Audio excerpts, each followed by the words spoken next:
Bring us your baffling. Bring us your audacious. We want your sticky notes, sketchbooks, and scribbles. Let's pin them to the wall, kick them around. Kick them around, see what happens. Because we're in the how do I get this startup off the ground business. The taking your business, global business. We're in the problem-solving business. 400,000 people. Ready to help you solve problems while they're still called opportunities. From figuring it out to getting it done. We're here to help.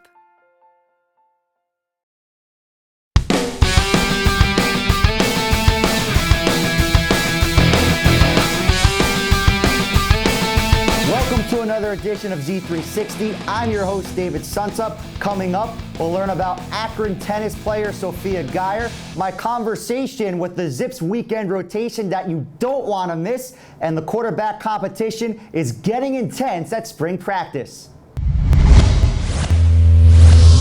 The biggest challenge is making adjustments from the junior game into the college game. So juniors are used to doing things a certain way and getting a lot of repetition in them, either their shots or their tactics, that may or may not work when they get to college. What Sophia has done, as well as anyone I've ever seen, is making the ground stroke, right, the mechanical adjustments, but also the tactical adjustments that go along with those, whether it be her forehand or volley adjustments, the serves, her style of play, where she's located on court. Those are all things we worked heavy on this fall that have gone real well for us this entire season.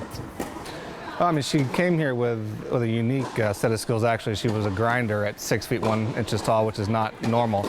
But so we've actually had to kind of have her adapt to a more aggressive style, because with her size, she needs to play more aggressive tennis. And so we've taught her to serve and volley. We've taught her much more aggressive forehand. We've taught her slice. We're going to be fixing, I guess, changing her backhand here once the season finishes. So she's just been very well, I guess, very adaptable, which is not always the case when you get a freshman in. I mean, we changed a lot, especially my forehand, and yeah, he helps me a lot. Like, he's really motivating. So, and he tries to explain everything like really good, so I get everything, and like I try to do this.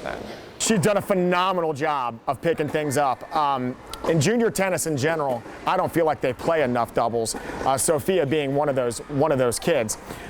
Since she's come in, she's worked really hard. She's been very open to anything that we've had to say to her, and she's worked her way from virtually no doubles all the way up to #1 double. So she has to be very proud of herself for that. I know we are. Well, the thing I enjoy most playing with Sophie is that she's my friend, so we have a lot of fun.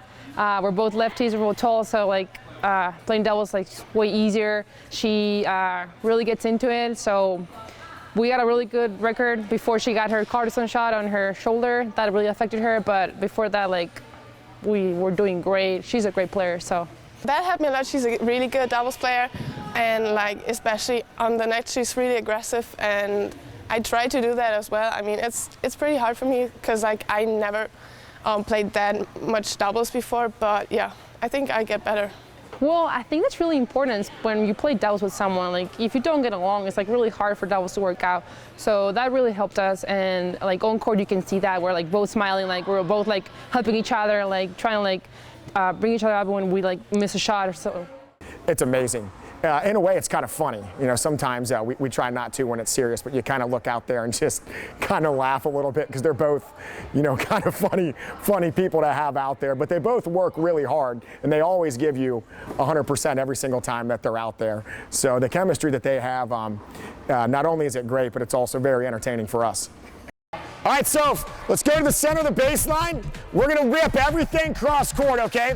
So make sure when the ball comes, we're shrinking, we're getting small. Load on the left leg. And remember, anything above the waist, we want full rotation on, okay? So we're gonna load early, push up and rip. So load and rip, there we go. Up top, let's get some rotation. That's it. Left foot lands early, and push up off that leg. Push and rip, good, that's right, that's right. Right arm out away from the body, rotating through. There we go, there we go. Turn up through that contact point. Staying down, there we go, that's it. Staying low, and the put away. That's it, that's it. Let's reset again, great job, Surf Dog. So 3-second count, 1, 2, load, and then up on 3. Here we go, let's rock it out. 1, 2, and 3. Let's see one of the flat ones now. 12 o'clock toss, early forearm rotation up through that ball. There we go. That one's on the Richter scale right there. Okay, let's see some with the slice. Come on over to the ad side. Let's slice that out wide.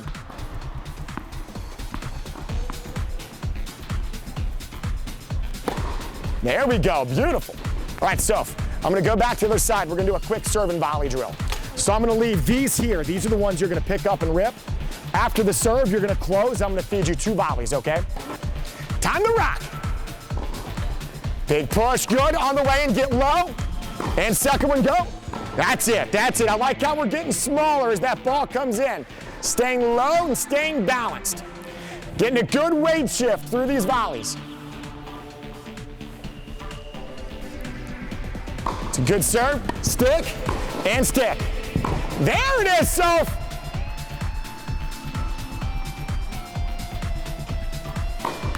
Low, stick, turn, and bring it.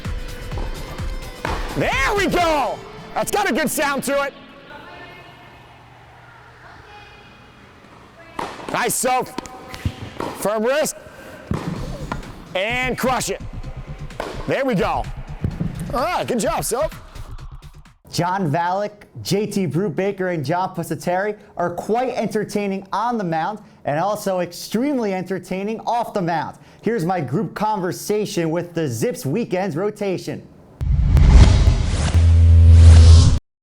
I'm joined by the Zips Weekend rotation, a couple of Johns and Pusateri and Valek, and the man with the best mustache in all of Akron, JT Brubaker. And guys, today is April Fool's Day. Which one of you is most likely to pull that April Fool's prank on me? Out of us three, maybe JT. I'd go JT. I'd have to go JT. Honestly, John over here. Yeah, two votes for JT, so he's the one. Yeah, definitely. What's the craziest thing he's done to you guys? Oh man, I think it's to the freshmen more or less when he's like asked them where the key to the batter's box is, or to find the left-handed fungos. Yeah. You know, some baseball jokes for the freshmen to get them ready for the beginning of the year. JT's the prankster, also running the mustache and the mullet. How were you able to pull off this look? Because I'm looking at your biography on GoZips.com. No mustache, short hair, you got the hair comb to the side. Looked like you were getting ready for your first day of school. Well, I just started growing it back in October, and then a couple of guys talked me into getting the mullet, and just went with it. Just went in, got it cut, came back, and most everybody likes it. Well, who talked you into it? I actually did.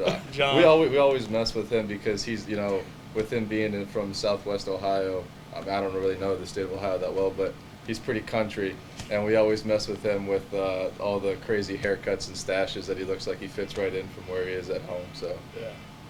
Well, you have Pusateri over here. He's growing out the mullet. He said no to the mustache. Well, John, why no to the mustache? My dad has a mustache, and he can rock it really well.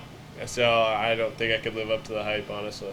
Valek, you said that JT is the country guy, the guy from Ohio. You're the classic rock guy. You told me you love Bruce Springsteen. You're also the Florida guy. You grew up in South Florida. But this past Saturday, it was 25 degrees at Jackson Field. You were the guy pitching. You're used to pitching when you're looking at palm trees and warm weather.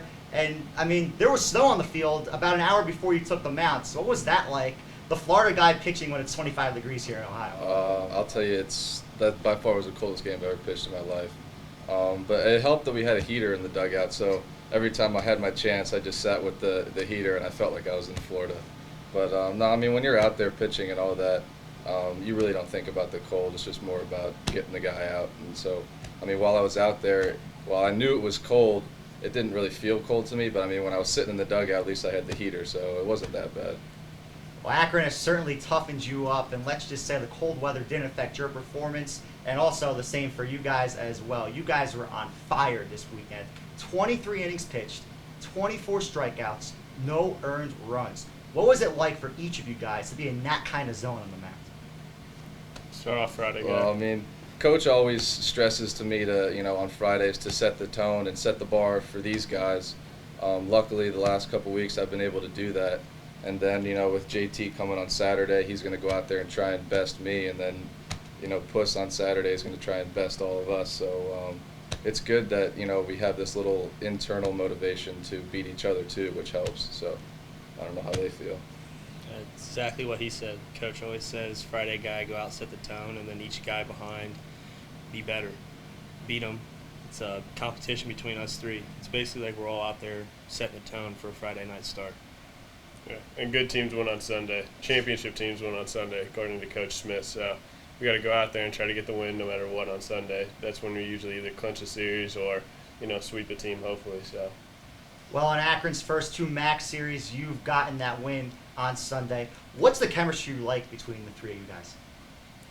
It's great. Yeah. We have a good time with each other. We're all pretty good friends. You know, we always check in on each other, especially like in the summer, see how everything's going and whatnot. But yeah, I say we're pretty good about, you know, obviously when everything's going well, everything's good. But even if one of us has a rough start or something, it's good that each of us can go in and talk to that guy, pick him up, and, you know, get a win the next day for the team and for everybody else. So, I mean, everybody in this whole team is good with chemistry and all that. And us, obviously, with this pitching staff, we have our own separate group of guys that, you know, we're always together and all that. And then for us being the starters, you know, obviously we spend most of our time together. So, but we're all good with chemistry and all that.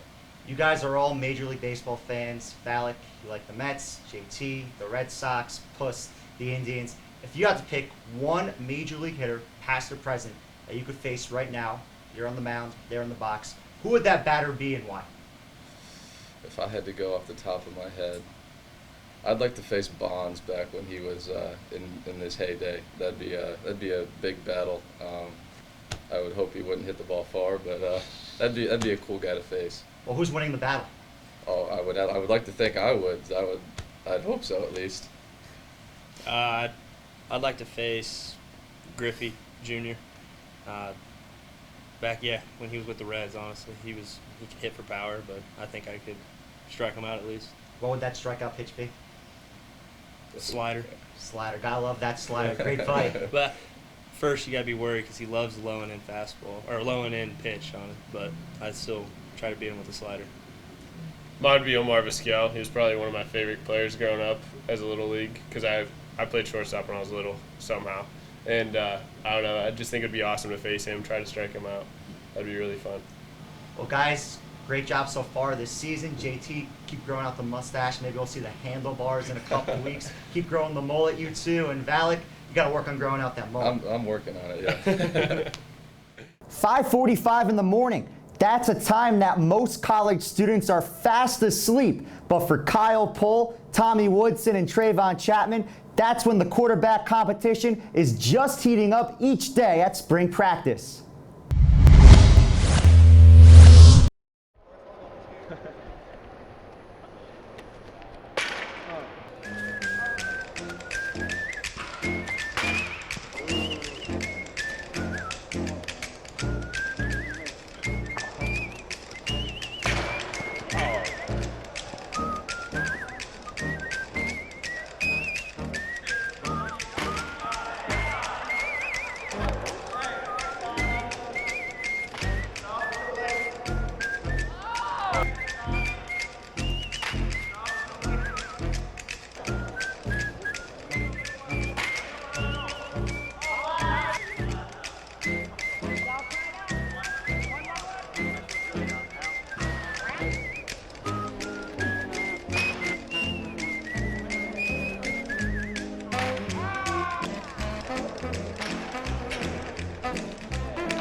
What was it like competing against the other quarterbacks in that drill? That's fun. It's always fun to compete with these guys. We do it every day. So to do something like that, we throw in the net every day, and not always from that far, but it's always fun to be around these guys and compete with them. They're good athletes. I don't know, honestly. We do this every day. We compete every day, so it's kind of like a normal thing for all of us. So, I mean, I know I just had to focus in, I guess. Really, with a drill like that with the net is just staying focused. You know, quarterback, you can't really get lazy with your throw and your fundamentals and stuff because, as you've seen, you won't make it in the net. So you got to stay focused, and throughout the drill, you got to have good technique. This competition every year, and this year is 3 of us, and we're all fighting hard, and we're doing our best and helping each other, and really, it's been a fun time all around. We're focused on being a better leader and a better teammate. being more vocal. That's one thing I'm really trying to work on this spring is, I've played a while now and I need to be a better vocal leader for the whole team. It actually gave me a lot of experience. I know going with the ones and knowing the speed of the game, and it actually gave me a lot of help because I actually know what's going on and I got a feel for the game, and I played a lot of games last year, so that's pretty much to my advantage. It's been good. It's been challenging. To have competition is always good. Every good program has it. So, and especially to go against KP, a 3-year starter, and Tom, a very talented guy that's in the same class as me. It's definitely it's a great experience, and I think it's made each of us better as quarterbacks. Overall, I have more experience than them, but like I said before, they're great athletes, they're great players, so it's really anybody's spot to win right now. So I got to bring everything I have every day. We're fighting for reps, we're fighting for this, we're fighting for the starting job. It's hard. Especially for the position that we play. So it's just pretty much tough. I think I bring more of a dual threat. KP and Tom, they can run. They're better runners than people give them credit for. But I think with my athletic ability and things like that, I think I can bring more of a different running dynamic. So the defense is not always keying in on the pass. They have to respect me as a runner too. So I think I can bring that to a lot of teams in the MAC. The thing that the quarterback must do, I don't care if it's Tom Brady or Wilson or the quarterback for Akron, get the offense in the end zone.